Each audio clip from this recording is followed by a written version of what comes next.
Hello students, हम discuss करें modern physics. आओ उसका बड़ा इंपॉर्टेंट टॉपिक करना आज हमने फाइबर ऑप्टिक्स। तो क्या वर्ड है फाइबर ऑप्टिक्स? तो ऑप्टिक्स आपने डिटेल में डिस्कस कर लिया। क्या है optics? It the study of light and it's related phenomena. अब ये फाइबर ऑप्टिक्स, अब कोई फाइबर आ गया साथ में जिसकी ऑप्टिक्स की हम बात कर रहे हैं, तो ये क्या हो सकता है ना, it is the branch of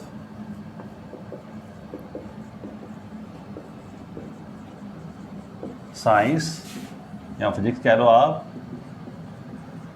that deals with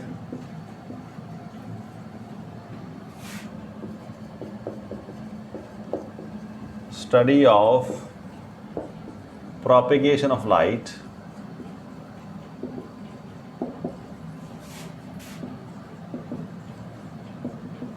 through optical fibers।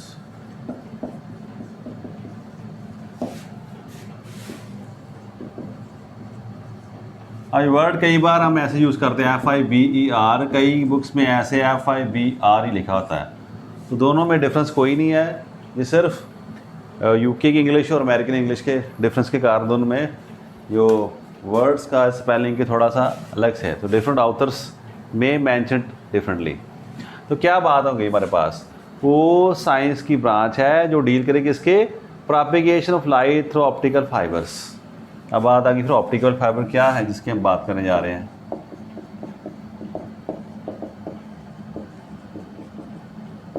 It is very thin like human hair, जितने हमारे बाल उतने पतबरीक उसके इतने हमारे पास क्या है, ऐसे एक स्ट्रक्चर बना है हमारे पास। देखो क्या चीज़ है, ये एक हमारे पास ट्रांसमिटेड मटीरियल आप ले लो, ग्लास है। ये ग्लास के एक पाइप आप समझ लो। अब साइज़ बाद में देखिए कितना कम है इसका साइज़। ये हमारे पास होती है, इसका रिफ्रैक्टिव मान लो आप, इसका है N1, इसे हम कहते हैं कोर। इसका क्या नाम लेते हैं, कोर। इसका रिफ्रैक्टिव हमने मान ली N1। इसके ऊपर एक और लेयर चढ़ी है हमारी, यहाँ पर बना दें, ऐसे मान लो।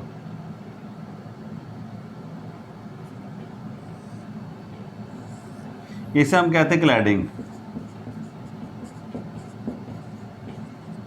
इसका रिफ्रैक्शन हम मानते हैं N2। अभी बात बाकी है अभी, और इसके ऊपर एक और लेयर चढ़ी है,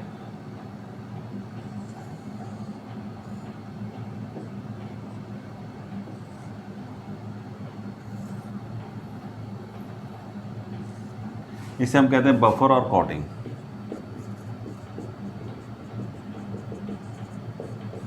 कोटिंग कह दो, जैकेट कह दो, शीट कह दो। सो कॉमनली या बफर कहते हैं या जैकेट कह देते हैं हम, है ना। तो देख लो, अब दो जो मेन प्लेयर्स में कौन से हैं, core and cladding, both are transparent material. अब बात बिल्कुल ऐसी है जैसे हमारे पास पेन है। मान लो मैं पेन लेकर आऊँ, मेरे पास कोई पेन है, बाल पेन। बाल पेन आपने देखा, बाल पेन के अंदर क्या होता है, इसे हम खोलते हैं तो बाहर एक कवर हमारे पास है, उसके अंदर छिक्का है। ये मैंने पेन एक ले लिया, ठीक है बेटा। ये कवर बाहर वाला सिर्फ प्रोटेक्ट करके रहता है इसको, बाहर वाला। उसके अंदर क्या है, एक और सिक्का आता है, वो सिक्के के अंदर स्याही वाला है ना। तो ये बेसिकली इन दोनों का काम है आपस में, दोनों में ही लाइट जो प्रोपेगेट होगी हमारे पास, दोनों में से लाइट प्रोपेगेट होगी। इसका काम क्या है, इसका काम है इनको प्रोटेक्शन देना। जैसे आप देखते हो घरों में कॉपर वायर जाती है हमारी, वो वायर जा रही है, उसमें करंट पास हो रहा है। जो दो वायर्स होती हैं, वायर्स में से करंट पास हो रहा है, बट खुद को बचाने के लिए हम क्या करते हैं, we cover it with rubber. इसको भी कवर रबर से किया जाता है, इसको भी किया जाता है। यहाँ पर जो थिन है हमारे पास, बिल्कुल जैसे हमारा ह्यूमन हेयर है उतना स्ट्रक्चर बड़ी बना दी मैंने। Basically it is like a human hair. जितना हमारा बाल बारीक है उतना बारीक लंबे हमारे पास फाइबर्स हैं, थ्रेड्स हैं इस तरह के, वो हमें बने दिखाई दे रहे हैं। तो इसमें क्या है, कैसा है, ये कोर है, इसे कहते हैं हम क्लैडिंग। और होता है कि इसमें कोर का रिफ्रैक्टिव क्लैडिंग से ज़्यादा होता है। मेन रोल किनका है, दोनों का है। अब इसकी मान लो क्रॉस सेक्शन हम कट करें, ऐसे कटिंग करके रखते हैं बीच में से, तो आपको कैसा दिखाई देगा। तो यू विल, इसे आपने नोट कर लिया, तो आपको ये फाइबर कैसी दिखाई देगी।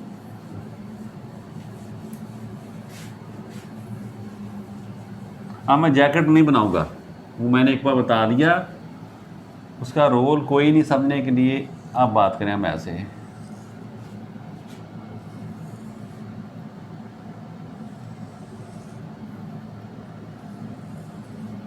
ये वैसे नहीं, ये ऐसे मैंने इसको काट के बनाया, ये अंदर वाला पाइप है, ये बाहर वाला है, दो पाइप है ना, जैसे आप देखते हो उसके बीच में हमने इसमें से लाइट को प्रोपेगेट कराना है।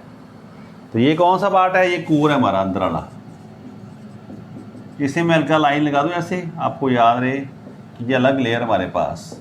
देखिए इसके बाहर लेयर है जिसे हम कहते हैं क्लैडिंग, इसे क्या कहते हैं, क्लैडिंग। आप जैकेट मैंने नहीं बनाई यहाँ पर, इसका रिफ्रैक्टिव इंडेक्स इससे ज़्यादा है। तो क्या होगा, हमने क्या सोचा, हमने तो नहीं सोचा, साइंटिस्ट ने सोचा और हमें बता दिया, तो हम भी सोचने लगे ऐसे। क्या बताया उन्होंने, ऐसा करें किसी तरीके से, क्यों ना हम लाइट को ऐसे प्रोपेगेट करवा दें जैसे पानी को। पानी आप ज़्यादा, यहाँ पर आपने देखा, यहाँ पर टैप लगी, मान लो यहाँ पर कोई टैप लगी हो आपके, यहाँ पर मुझे पानी चाहिए, पहुँच जाएगा। टैप को छोड़ दो आप, सारा जगह गीला गीला करता जहाँ पर पहुँचेगा। बट नहीं, उनका पाइप लगा दो, रास्ते में कहीं हमने पाइप वेस्ट नहीं करना, चाहे ऐसे घुमा दो, चाहे कोई बच्चा ऐसे पाइप को घुमा दे, तो क्या होगा, सभी से पानी पहुंच जाएगा। क्या ऐसे लाइट को हम पहुंचा सकते हैं एक जगह से दूसरी तरीके तक।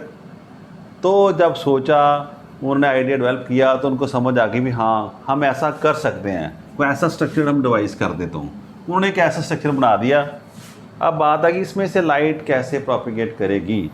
तो वो कौन सा फिनोमेना है वो आपको पता है, इसका प्रिंसिपल क्या है, TIR, टोटल इंटरनल रिफ्लेक्शन। क्या फिनोमेना है, टोटल इंटरनल रिफ्लेक्शन। याद है आपको, ऑप्टिक्स में पढ़ा था हमने। जिन बच्चों ने नहीं पढ़ा उनके लिए क्या पढ़ा था हमने, कि मान लो ये डेंसर मीडियम है और बाहर वाला रेडियल मीडियम है। ये कौन सा मीडियम है, डेंसर है। ये कौन सा, रेडियल मीडियम है। इसका रिफ्रैक्टिव इंडेक्स इससे ज़्यादा है। तो हमने क्या पढ़ा था, if we send, if this ray is traveling from denser to rarer medium, what would happen, the angle of refraction is more than angle of incidence। तो जो एंगल इंसिडेंस का है उससे ज़्यादा एंगल होता है रिफ्रैक्शन का। तो हम इसे बढ़ाते रहते हैं। तो क्या होता है, एंगल वुड बी देयर, कोई खास एंगल यहाँ पर आ गया, यहाँ पर जो angle of refraction becomes 90 degree. ये भी हमने बात कर रखी थी। इसे हम कहते हैं क्रिटिकल एंगल ऑफ इंसिडेंस। वो एंगल जिस पर अगर लाइट इंसिडेंट की जाए, कब, जब लाइट जा रही है from denser to rare medium, तो the angle of refraction becomes 90 degree. अब क्या करें, अब इससे ज़्यादा आपके मन में आ गया, इससे ज़्यादा आपने सेंड करने की कोशिश की, तो क्या होगा, अब ये लाइट दूसरे मीडियम में नहीं जाएगी, it will reflect back in the same medium. बिल्कुल जैसे एंगल ऑफ इंसिडेंस है ऐसे ही एंगल ऑफ रिफ्लेक्शन हो जाएगा, I=R। This phenomena is called total internal reflection. वो लाइट है बिल्कुल अपने उसी मीडियम में वापस आ गई।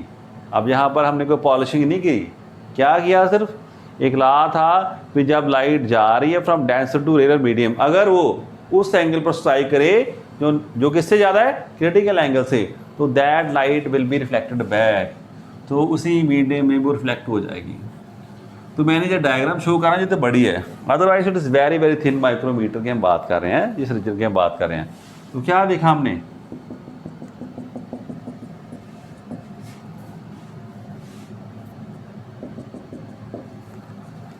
हम लाइट को ऐसे सेंड करेंगे। अभी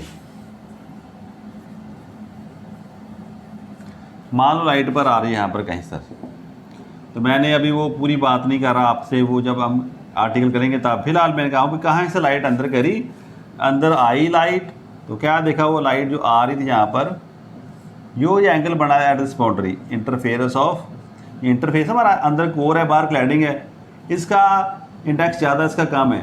this is denser, it is rare. अगर ये एंगल या इंसिडेंस है ग्रेटर दैन क्रिटिकल एंगल है, तो this ray will reflect back, ऐसे आकर जाएगी। आप यहाँ पर फिर हमारे पास अगर फाइबर लंबी है हमारे पास, आप देख लो ऐसे, तो क्या होगा, अब यहाँ पर पड़ेगी, तो दिस एंगल पढ़ा ना, अल्टरनेट एंगल्स आपने, जितना ये एंगल है उतना वही एंगल है। तो फिर वही बात होगी, दिस एंगल ऑफ इंसिडेंस, इस तरफ आप देख लो, दिस एंगल ऑफ इंसिडेंस, फिर वही बन जाएगा, ये भी क्रिटिकल एंगल से ज़्यादा है, तो फिर ऐसे। तो दिस प्रोसेस विल कंटिन्यू, तो रे will suffer reflections inside this tube, जिसे हम क्या कहते हैं, ऑप्टिकल फाइबर। तो ऑप्टिकल फाइबर हमारे पास क्या है, दो लेयर्स हैं, अंदर वाली लेयर्स है कोर, बाहर वाली लेयर क्या है, क्लैडिंग। अंदर वाली कौन सी है, कोर, बाहर वाली कौन सी है, क्लैडिंग। ये कोर और क्लैडिंग हमारे पास है। अब जो लाइट इसमें आ गई, अगर वो फॉल करी क्रिटिकल एंगल से ज़्यादा एंगल पर, तो वो लाइट रिफ्लेक्ट करती करती इसमें से ट्रैवल करेगी। अब एक लाइट ऐसे आ गई, और कोई बच्चा जाता है सर मैं ऐसे डाल दूँ तो जाएगी, तो आप कहेंगे हाँ ये तो एंगल और बड़ा हो गया, तो ये भी ट्रैवल करेगी ऐसे। कोई बच्चा करे मैं यहाँ पर डाल दूँ ऐसे कहीं से, आप जब मान लो एंगल से कम होगी क्रिटिकल एंगल से, तो this ray will be lost. तो सभी रेस जो वो ट्रैवल नहीं करेंगी, only those rays which will fall at an angle greater than critical angle at the interface of core and cladding, those will be transmitted। तो कितने ही angles होंगे ऐसे जहाँ पर ये रे ऑफ लाइट क्या ट्रैवल कर सकती हैं, इसे हम कहते हैं डिफरेंट मोड्स। अभी हम पढ़ते हैं फर्दर, ये बात हमको समझ आ गई। ऑप्टिकल फाइबर क्या हमारे पास, ए लॉन्ग थिन थ्रेड कह लो, हेयर कह लो, which is made up of इसका ट्रांसपेरेंट मटीरियल, ये भी ग्लास और प्लास्टिक उसका बना होता है। इसके कौन से मेन पार्ट्स हैं, कोर है, क्लैडिंग है, बफर है हमारे पास। कोर का रिफ्रेक्टनेस क्लैडिंग से ज़्यादा है, बफर का काम सिर्फ इतना है इसको प्रोटेक्ट करना, because it is very delicate. ये बात क्लियर होगी आपको। आप नेक्स्ट देखते हैं, वैसे ही आप डिस्कस कर लो कि कैसे आप बात की किस मटेरियल से बना होता है ये ना, या मटेरियल कौन सा यूज़ करते हैं। तो पहले तो हम ग्लास ही मेनली यूज़ कर रहे थे, तो हमारे पास ग्लास की ही कोर है और ग्लास की ही क्लैडिंग है। फिर धीरे धीरे कुछ होया और ग्लास कोर करके यहाँ पर प्लास्टिक की क्लैडिंग यूज़ करनी शुरू कर दी उन्होंने, उनको अच्छा लगा भी let us see study these things also. फिर बाद में धीरे धीरे ये भी देखा कि प्लास्टिक की ही कोर और प्लास्टिक की ही क्लैडिंग भी यूज़ करनी शुरू कर दी। So different materials are being tried by scientist. तो साइंटिस्ट डिफरेंट जो ट्रांसपेरेंट मटेरियल हैं उनको ट्राई कर रहे हैं, देखते हैं कौन बेटर वर्क कर रहा है। तो the study is changing day by day, हर कोई डिफरेंट एक्सपेरिमेंट्स कर रहा है, डिफरेंट साइज़ रख के देख रहा है, कोर का डायमीटर कितना हो, क्लैडिंग का कितना हो, है ना। तो they are wearing from nearly, सारा ये स्ट्रक्चर हमारे पास ज़्यादा 400 नैनोमीटर या माइक्रोमीटर से ज़्यादा नहीं हमारे पास आ रहा है ना, very small structure is there. तो ये बड़ा थिन लेयर हमारे पास है, इसमें से सारा लाइट प्रोपेगेट कर रही है, ठीक है। आप दो सिंपल बातें और कर दें, फिर हम जो आर्टिकल छोटा सा है उसके बारे में बात करेंगे, जो हमारे पास acceptance angles and numerical aperture.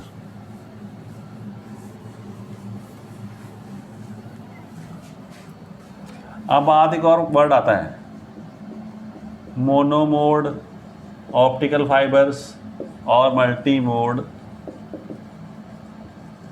Optical fibre. Of नहीं लिखा है, इट भी short form of optical fibre. Monomode जिनमें से एक ही मोड, एक ही जो एंगल पर लाइट वो जा सके, उसे कहते हैं मोनोमोड ऑप्टिकल फाइबर्स। मल्टी मोड इसमें कितने मोड्स हों, which has many modes for propagation, that is called multi mode optical fibre. ये वर्ड हो गया क्लियर। एक और आएगा word, step index optical fibre, another is graded index optical fibre.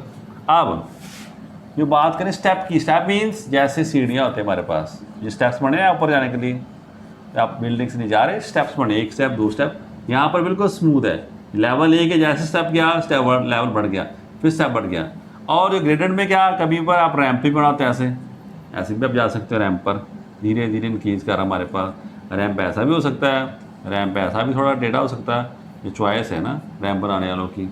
सो अगर ऐसे धीरे धीरे चेंज करके जाए, उसे ग्रेडेड, ग्रेडिंग से धीरे धीरे बढ़ रहा है, from lower value to higher value और from higher value to lower value. ऊपर से नीचे आते समय भी ऐसे कह दो आप, ऐसे स्टेप्स नहीं पसंद, तो ये भी तो स्टेप्स हैं, यहाँ से नीचे आ गया, यहाँ से ये भी स्टेप्स हैं, और ऐसे यही ग्रेडेड इंडेक्स है हमारे पास। अब इसमें क्या है, there are some optical fibres. अब देखो इसमें क्या है, ये कोर है हमारी और इसके बाहर क्या है हमारे पास, क्लैडिंग है, ये स्ट्रक्चर है।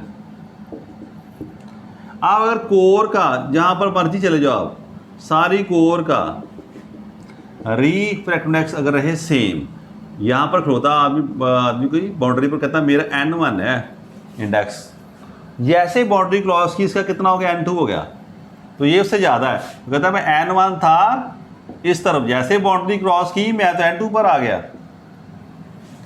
तो स्टेप से डिग्री हुआ उसका स्टेप से degree, suddenly there is change in the refractive index of the medium, तो उसे हम कहते हैं स्टेप इंडेक्स। तो जिन ऑप्टिकल फाइबर्स में कोर का सारा इंडेक्स सेम होता है और क्लैडिंग का बिल्कुल सेम होता है, जस्ट जब बाहर जाता है उसी समय there sudden change in the refractive index, उन्हें हम कहते हैं स्टेप इंडेक्स ऑप्टिकल फाइबर। और दूसरी तरफ क्या है, ग्रेडेड इंडेक्स। ये बात कैसी है, as we move away from the axis, जैसे जैसे हम एक्सिस से दूर जा रहे हैं वो इंडेक्स धीरे धीरे कम हो रहा है। एज यहाँ पर मान लो N1 हमारे पास वैल्यू है, तो जैसे जैसे हम दूर जा रहे हैं वैसे वैसे हमारा स्टेप इंडेक्स धीरे धीरे कम हो रहा है, इसे हम कहते हैं ग्रेडेड इंडेक्स ऑप्टिकल फाइबर्स। अब मान लो जी मेरे पास है स्टेप इंडेक्स, कौन सी बात कर रहा हूँ मैं, स्टेप इंडेक्स की बात कर रहा हूँ। तो जब इसमें लाइट पास करेगी तो ऐसा होगा स्ट्रक्चर, हमारे पास सडन चेंजेस आ रही हैं। जबकि जब ग्रेडेड इंडेक्स है, मैं कोर बना रहा था बस, अब ये कोर मान लो जी, ये ग्रेडेड की बात, तो इसमें वेव्स ऐसे जाएंगे, लाइट धीरे धीरे अपना पाथ चेंज करेंगे, धीरे धीरे ऐसे जा रही हैं। इन दिस केस धीरे धीरे जो लाइट की जो डायरेक्शन वो चेंज हो रही है, and stage come and this angle become more critical angle, तो तब रिफ्लेक्ट होती है, फिर ऐसे बढ़ते बढ़ते इस तरफ जाती है, यहाँ से फिर चल रही है। तो उनमें ऐसे स्ट्रक्चर जा रहा है, इसमें हमारे ऐसे जिग जग जा रहा है, ऐसे ऐसे ऐसे ऐसे स्टेप इंडेक्स में। दोनों के अपने अपने एडवांटेजेस हैं, डिसएडवांटेजेस हैं। तो ये आपने देख लिया। हम ये अब देखते हैं कि फर्दर इनके आर्टिकल कौन से हैं, एक्सेप्टेंस एंगल क्या है, न्यूमेरिकल अपर्चर क्या है, अभी देखते हैं। हाय स्टूडेंट्स, अब बात करते हैं एक्सेप्टेंस एंगल्स की। ये क्या बात है, आइए डिस्कस करते हैं। अभी पहले ये मान लो हमने ऑप्टिकल फाइबर ड्रा कर रखी है, इसका क्रॉस सेक्शन व्यू। ये कोर है हमारे पास, ये क्लैडिंग है बाहर वाली। कोर का रिफ्रैक्टिव इंडेक्स कितना N1 और क्लैडिंग का कितना N2, और N1 is greater than N2, ये बात हमें पता है। अब मान लो बाहर से हमने लाइट एंटर करनी है, बाहर एयर हो सकती है, कोई और मीडियम भी हो सकता है। तो मान लो ये आउटर मीडियम हमारे पास, उसका कितना रिफ्रैक्टिव इंडेक्स है N0 है, और ये N0 अभी सोचो is less than this N1, तो ये भी बात यहीं पर कर दें। N0 ये लिखते हैं यहाँ पर, N0 भी कम है N1 से, फिलहाल आप देख लो, ऐसे ज़्यादा भी हो सकता है कभी कभी, but mostly it is less than 1। अब बात करें भी कैसे, मान लो इधर से कोई रे जा रही है, वी ट्राई टू एंटर रे हेयर, हमने क्या देखा, दिस रे जब जाएगी अंदर, अब क्या, इट इज़ ट्रैवलिंग फ्रॉम, कहाँ से आ रही है, it is moving from this rare medium to denser medium. बाहर वाला रेयर है, अंदर वाला डेंसर है, बाहर का इंडेक्स कम है, अंदर का ज़्यादा, तो क्या होगा, it will bend towards the normal, तो थोड़ा सा ये झुक जाएगा ऐसे, it will move like this, ऐसे चली जाएगी हमारे पास। हमने क्या देखा अभी, यहाँ पर कोई एंगल बना, और मान लो ये एंगल क्या हमारा है, दिस लेस देन दिस, मान लो ग्रेटर कह दो आप, दिस इज ग्रेटर देन कह दो भी, जो क्रिटिकल एंगल उससे ज़्यादा है, तो क्या होगा, this ray will reflect into the fibre, ये रिफ्लेक्ट होगी। तो आपने कहा अब यहाँ पर करके देखूँ, ये भी ज़्यादा बेंड होगी, यहाँ पर ये एंगल भी ज़्यादा हो जाएगा सी से। अब आपने धीरे धीरे एंगल बढ़ाना शुरू कर दिया, इस तरफ से आ रहे हो, आपने यहाँ पर कहीं आ गए, तो यहाँ पर क्या देखा आपने, जब आप यहाँ पर आए तो ये रे कुछ ऐसे बेंड हो गई, और ये एंगल बन गया हमारा बिल्कुल क्रिटिकल एंगल वाला केस आ गया। तो रे रिफ्लेक्ट्स पैरेलल टू दिस, जो हमारे पे इंटरफेस है, बाउंड्री है किसकी, कोर और क्लैडिंग की, वहाँ पर आ गया। ऐसा केस हमारे पास आ चुका है, बाहर क्लैडिंग है और रे ऐसे ही पड़ी, या अब ये एंगल जो इंसिडेंस का वो क्रिटिकल एंगल के बराबर आ गया। तो आज ये बात आ गई। अब इससे भी ज़्यादा जाने की कोशिश करो तो क्या होगा, ये भी पास होगी, ये भी पास होगी, ये हमारी लिमिट आ गई। इसके आगे जाने की कोशिश करोगे तो क्या होगा, आप आए ऐसे, तो आपने क्या देखा, जो एंगल क्या बन गया, this angle become less than critical angle, तो this ray will be lost, तो ये रे लॉस हो जाएगी हमारी। हमने क्या देखा, there is a limit to the rays angle, सभी रेस जो वो ट्रांसमिट नहीं हो सकती ऑप्टिकल फाइबर से, कुछ ही रेस को एक्सेप्ट करता है। वो कौन सी रेस है, जो क्रिटिकल कंडीशन से कम हो, इससे कम हो तो होगा, बाहर वाले सारे रिजेक्ट हो जाएंगे। तो द मैक्सिमम एंगल, इस मैक्सिमम एंगल हम कहते हैं एक्सेप्टेंस एंगल, इसे हम कहेंगे यही एंगल एक्सेप्टेंस एंगल। इसे डिफरेंट बुक्स डिफरेंट तरीके से नोट करती है। मान लो मैं ऐसे अल्फा से नोट कर देता हूँ कि ये एंगल है मैक्सिमम एंगल, इसके आगे अगर आप इंसिडेंट करने की कोशिश करोगे तो दैट रे will be lost in the cladding, वो टोटल इंटरफ्लेक्शन से पास नहीं होगी। समझ आ गई ना मेरी कंडीशन। इसके नीचे वाली सारी rays they will have angle more than the critical angle of incidence. तो क्या देखा हमने, ये सारी रेस हमने रिजेक्ट कर दी अभी।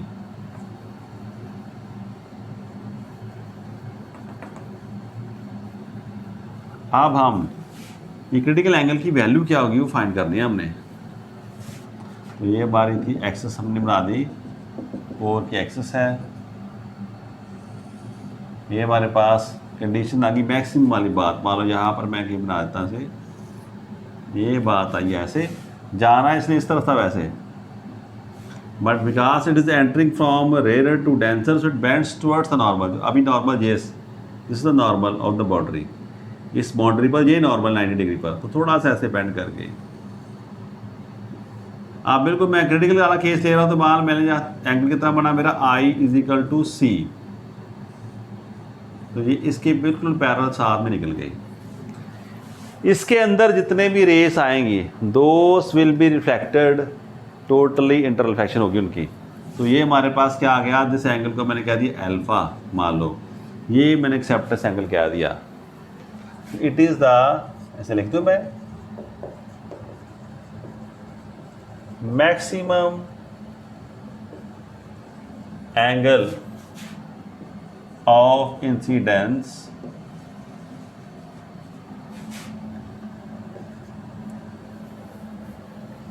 किसके साथ, with the axis of optical fibre, it is the maximum angle of incidence किसके साथ, with the axis optical fibre. क्यों, सो दैट रे कहाँ पर, axis of optical at the entry, ये भी लिख दो, आप भूल जाओगे ना, optical fibre eight the entrance, so that ray may be, so the ray be transmitted via total internal reflection।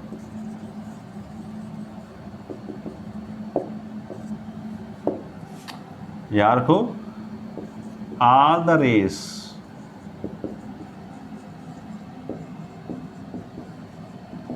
which are incident at an angle, at angles more than acceptance angle,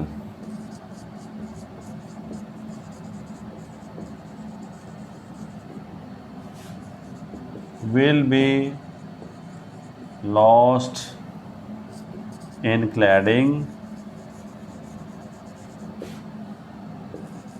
due to refraction. तो ये reflect कर जाएगी, ये totally इंटरफ्लेक्ट नहीं करेगी, जो बाकी सभी आएंगी दोस विल बी लॉस्ट, इसीलिए इसका नाम पड़ गया हमारे पास एक्सेप्टेंस एंगल। ठीक है, याद रखोगे बिल्कुल। इसी का मैं रब कर दूं इसे, इसी की जैसा हमारे पास एक और टर्म है एक्सेप्टेंस कोन। कौन सी टर्म है, एक्सेप्टेंस कोन, वो भी आप याद रख लो, it the cone at the entrance, लिख लोगे आप खुद ही, मैं बोल रहा हूं एक्सेप्टेंस कोन। आपको बच्चा सर अगर इस तरफ से रे आएगी तो नहीं होगी, तो ये रे इस तरफ से आएगी अल्फा एंगल बनाकर, वो इस तरफ से रिफ्लेक्ट हो जाएगी, वो भी आएगी। कोई रे इस तरफ से आ रही है तो क्या हमने देखा, पूरा का पूरा कोन बन गया यहाँ पर। इस कोन में जो रे आएगी वो रिफ्लेक्ट करेगी अंदर बाउंड्री से जाकर, वो ट्रांसमिट होगी। जो इस कोन से बाहर आएगी दो rays will be lost. It mean जितना एंगल एक्सेप्टेंस बड़ा होगा उतनी उसकी कलेक्शन करने की पावर क्या होगी, ज़्यादा। जितना एंगल बड़ा ये कोन ज़्यादा, जितना छोटा करूँगा उतना कैच करने की पावर ज़्यादा। जितना बड़ा हो रहा है the more rays will be accepted for total internal fraction. तो यहीं से एक और टर्म आती है न्यूमेरिकल अपर्चर।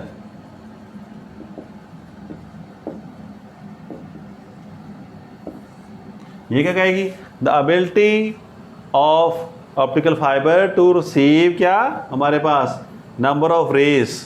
तो ये किस पे डिपेंड करेगी, दैट डिपेंड अपॉन इस पर हमारे एक्सेप्टेंस एंगल पर। तो ये कुछ नहीं, न्यूमेरिकल अपर्चर बिल्कुल हमें इसे कहते हैं साइन अल्फा, यही होता है न्यूमेरिकल अपर्चर। तो जो मेन हमारा टारगेट अभी क्या, एक्सेप्टेंस एंगल हमें पता चल जाए तो बाकी बातें सारी क्लियर है हमारे लिए।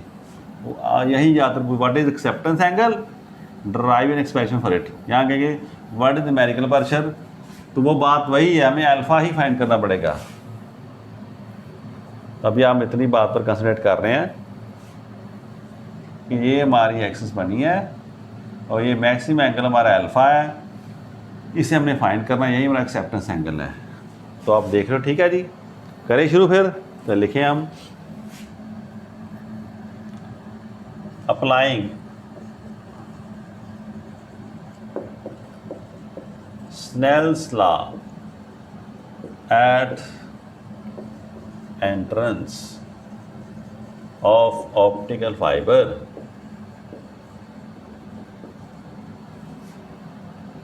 अब ये देख रहा हमने, क्या देखा हमने, तो क्या आएगा हमारे पास, बार कौन सा एन नॉट, साइन कौन सा अल्फा, अंदर क्या हमारे पास ये एंगल क्या सी, तब इसको मैं सी रहने दो, आई इक्वल मैंने लिख दिया, तो this angle of incidence C.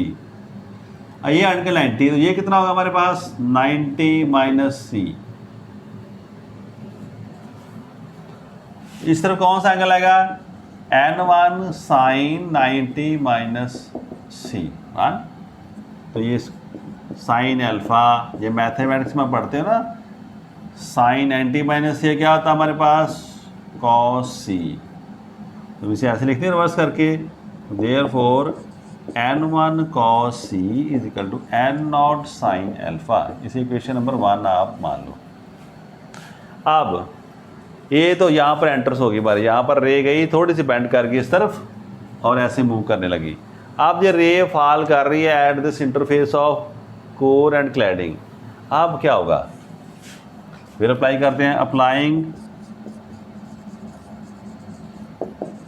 Snell's law at core cladding boundary कह दो, और कई बार वर्ड ये भी अभी याद रखना, इंटरफेस भी अब इसका आ जाता है ना, इंटरफेस या सिर्फ कहना, इस पर अप्लाई करो। अभी ला, अब क्या देखा हमने, अब ये एंगल इंसिडेंस है सी और ये एंगल रिफ्रैक्शन 90 डिग्री का। कहाँ से रेज आ रही है, n1 से। n1 साइन हमारे पास क्या है c है, इस तरफ क्या है n2 साइन 90 डिग्री। इस इक्वेशन नंबर हम अभी नहीं मानते।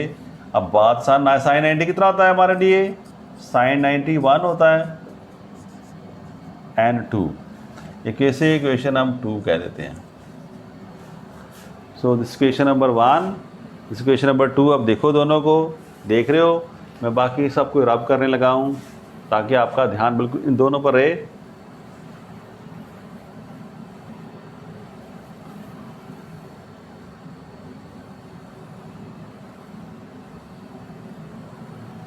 हाँ जी, अब देखो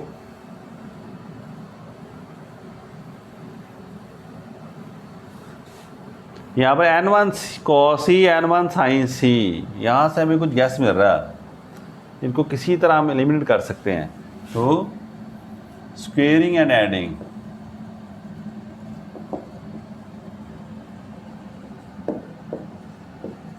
वन एंड टू दोनों को स्क्वेयर करो और ऐड करो, क्या आएगा हमारे पास, n1 square cos square c plus n1 square sine square C, इससे क्या में मिलेगा n0 square sine square alpha, यहाँ से क्या मिलेगा n2 का स्केयर।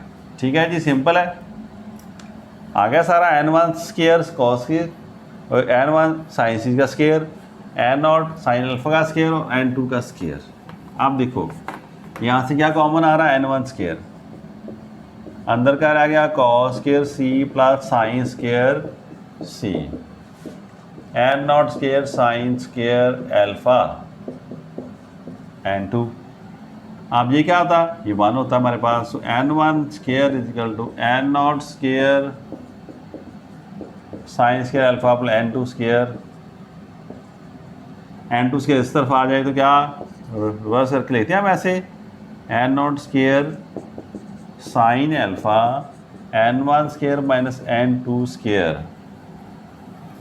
अब साइन अल्फ़ा क्या आ गया, ये साइन स्केयर है यहाँ पर, sign square alpha n1 square minus n2 square upon n0 square, ऐसा आएगा। फिर साइन अल्फ़ा का स्केयर था, इसे जोड़ दें तो बिल्कुल मैंने एक शॉर्ट में कर दिया, पूरे पर हमारे स्केयर रूट ऐसे लगा।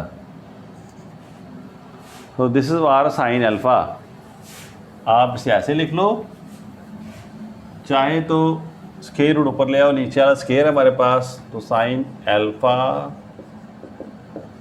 n1 square minus n2 square. याद रहेगा क्या है ये, n1 is index of core, n2 is index of cladding, नीचे हमारे पास आ गया n0। तो this is expression for acceptance angle. अगर कई बार हमें स्पेशली कहते हैं भी बाहर वाला मीडियम एयर है, if outer medium is air और वैक्यूम मानते हैं हम, है ना, दोनों में से कोई, तो हम क्या कहेंगे n0, तो हम क्या ले लेते हैं, 1 लेते हैं। तो साइन अल्फ़ा क्या आना था then n1 square minus n2 square. So जैसे भी आपको यहाँ ज़्यादातर ये यूज़ करते हैं, but even then we should be ready with this, अगर बाहर वाला इंडेक्स है तो उससे डिवाइड करना हमें। ये बात क्लियर होगी आपको। यहाँ से हम अल्फ़ा फाइंड कर सकते हैं, alpha will be sine inverse of this thing. अब अगर आता हो न्यूमेरिकल अपर्चर, तो वो क्या होता है, न्यूमेरिकल अपर्चर, तो ये क्या है, ability of optical fibre to capture the incoming light, incomer rays. तो हमें न्यूमेरिकल अपर्चर क्या होता है, बिल्कुल साइन अल्फ़ा ही होता है। तो न्यूमेरिकल अपर्चर क्या आ गया हमारे लिए, n1 square minus n2 square upon n0। अगर पूरा लिखना है तो ये लिखना, तो इस हिसाब से लिख लेना आप। बड़ा आसान था ये ना, हमारे पास ये मैथमेटिकल बच्चे डर जाते कई बार, तो कुछ भी नहीं, एक बार यहाँ पर हमने लगाना स्नेल्स लॉ, एक बार इस बाउंड्री पर लगाना, तो यहाँ से हमें कॉस मिल जाएगा n0 साइन अल्फ़ा, यहाँ पर कॉस सी, तो यहाँ पर साइन सी, और ये 1 हो जाना हमारा, तो उसे स्केयर करें, ऐड करें, you will find this expression easily. तो आप आसानी से इसे फाइंड कर सकते हो। ठीक है, बड़ा आसान मिला आपको, ये बात क्लियर होगी। अब मैं वैसे ऐड कर रहा हूँ यहाँ पर, कई बार हम प्रैक्टिकली भी हम कर सकते हैं इसे, कि ये तो बड़ी अजीब बात है, हमें पता होना चाहिए n1 कितना है, n2 कितना है और n0 कितना है, तीनों का इंडेक्स पता हो, तभी हम इसका न्यूमेरिकल अपर्चर फाइंड कर सकते हैं। और कोई तरीका है मेरे पास, तो अनदर तरीका है, आप यहाँ से एंटर कर रही है, तो आपने क्या देखा, आप इसे ऐसे देख लो। अब मैं कोर बना रहा, बस रे ऐसे जा रही है, मान लो अंदर से इस एंगल पर एंटर की, ये इसकी मतलब एक्सिस है, ये ले रहे हैं ऐसे, तो क्या देखा, ये एंगल बिल्कुल सेम रह रहे हैं अंदर वाले। तो मान लो कहाँ पर बाउंड्री से ये बाहर निकलने की कोशिश करी, यहाँ पर जैसे ये बाउंड्री पर आई, यहाँ पर पड़ी, तो क्या होगा, आप ये जा रही डेंसर से rare, it will bend away from the normal. तो क्या देखोगे आप, जिस एंगल से एंटर की सी उसी एंगल से बाहर जा रही रे, ड्यू टू सिमेट्री, ये सारी सिमेट्री मानी हमारे पास। तो कोई रे किसी भी एंगल पर अल्फ़ा या अल्फ़ा से कम पर आ रही है, तो उसी एंगल पर वो बाहर निकलेगी जाकर। तो आपने क्या देखना यहाँ पर, मान लो ये एंट्रेंस को मैं अब ऐसे बना देता हूँ कि यहाँ से रे निकल रही है, तो बच्चों को एक्सपेरिमेंट कराते हैं हम। ये रे ऑप्टिकल फाइबर से बाहर आ रही थी, ये मान लो मैंने क्लैडिंग बना दी, बात का स्ट्रक्चर ऐसे पीछे से तो ये रे कहाँ से आई, मान लो यहाँ से आ रही कहीं पर ऐसे, अब क्या होगा, it will bend away from the ना, थोड़ी ऐसे चले जाएगी, थोड़ा सा बैंड करके चलेगी। तो ये एंगल कितना बनाएंगे हमारे पास अल्फ़ा, ज़्यादा से ज़्यादा इसकी कम वाली होगी। इस तरह इस तरफ से आ रही रे वो भी बनाएंगे। तो क्या हम देखते हैं यहाँ पर, हम ऐसा एक अगर स्क्रीन लगा दें आप, यहाँ पर अगर वाइट स्क्रीन लगा दी आपने, यहाँ पर एक सर्कल सा बनना शुरू हो जाएगा। क्या बन गया आपके पास, सर्कल। तो अब इस सर्कल से हम क्या कर सकते हैं, थोड़ा सा हम इसे एलैबोरेट कर देता हूँ। मान लो देख बनाने के लिए भी ऐसी रे चली आई, यही अल्फ़ा हमारा, ये रे यहाँ पर एंगल हमारा आ गया ऐसे, कुछ रे इधर से आ रही हैं, तो ये एंगल है अल्फ़ा। अब मान लो ये लेंथ कितनी हमारे पास एल है, ये आप नोट कर सकते हो। स्क्रीन को पास रखोगे तो गोला कम हो जाएगा, स्क्रीन को दूर करोगे। अच्छा ये बात प्रैक्टिकल है, वो आर्टिकल आपका हो गया। ये प्रैक्टिकल हम कैसे फाइंड करते हैं न्यूमेरिकल अपर्चर या साइन अल्फ़ा, तो लैब से हम क्या करते हैं, इनपुट नहीं आउटपुट की तरफ देखते हैं। आउटपुट के पास हम जो फाइबर आ रही है उससे बाहर देखते हैं। तो आप स्क्रीन रखोगे तो यहाँ चक्कर बना शुरू, जितना पास आओगे सर्कल छोटा होता जाएगा, जितना दूर जाओगे सर्कल बड़ा होता जाएगा। तो इसका डायमीटर आप नोट कर लो, ये मान इसका डी डायमीटर है, ये लेंथ हमारे पास। तो क्या देखा आपने, ये आप देखो यहाँ पर ये ट्रायंगल बन गई आपकी, ये मैंने इसे बोल्ड कर दी स्पेशली। इस ट्रायंगल को आप देखो, इस ट्रायंगल मतलब बेस गिवन है इसका, हमें हाइपोटेन्यूज चाहिए। तो साइन अल्फ़ा लेने के लिए हमें हाइपोटेन्यूज चाहिए इसका। साइन अल्फ़ा मिल जाए तो हम कह सकते हैं, तो ये क्या है, ये तो d/2 है जो परपेंडिकुलर है, आ गया। ये कितना होगा तो हमने पढ़ा है, it is square of base and this, इसका भी स्क्वायर, उसका होल स्क्वायर रूट। तो sine alpha is this L square upon d/2 का होल स्क्वायर, इसका स्क्वायर रूट हमारा। थोड़ा सा इस पर मेहनत करो आप, इसे हम कहेंगे d/2 ही ठीक है। इसे आप ओपन करोगे तो क्या आ जाएगा, 4l square plus d square, और होल सारे के नीचे क्या आएगा बटा 2, सॉरी 4 आ जाएगा, इसका स्क्वायर रूट ऐसे।